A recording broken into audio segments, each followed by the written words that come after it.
ছাত্র জনতার আন্দোলনের মুখে পদত্যাগ করা প্রধানমন্ত্রী শেখ হাসিনার পাশে দাঁড়িয়েছে প্রতিবেশী ভারত।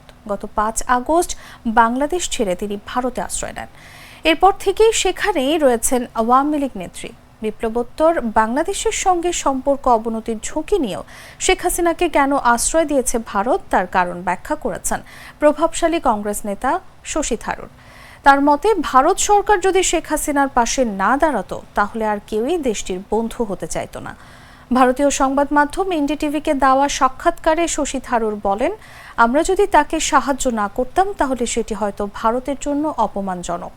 আমরা যদি বন্ধুর সঙ্গে খারাপ ব্যবহার করতাম তাহলে আর কেউই আমাদের বন্ধু হতে চাইত না। শেখ হাসিনা ভারতের বন্ধু এবং ভারত তার বন্ধু। আর কোনো বন্ধু যখন সমস্যায় পড়ে তখন তাকে সাহায্য করতে, নিরাপদে রাখতে দুবার ভাববেন না। ভারত ঠিক সেটাই করেছে। শেখ হাসিনাকে আশ্রয় দেওয়ায় মোদী সরকারের প্রশংসা করে বিরোধী দলীয় এই নেতা বলেন, এর জন্য আমি সরকারকে সাধুবাদ জানাই। আমি অন্য কিছু চাইতাম না। একজন ভারতীয় হিসেবে আমাদের কিছু মান রয়েছে যা আমরা বিশ্বে দাঁড় করিয়েছি। সরকার তাকে এখানে নিয়ে আসার এবং তার নিরাপত্তা নিশ্চিত করার জন্য সঠিক কাজই করেছে।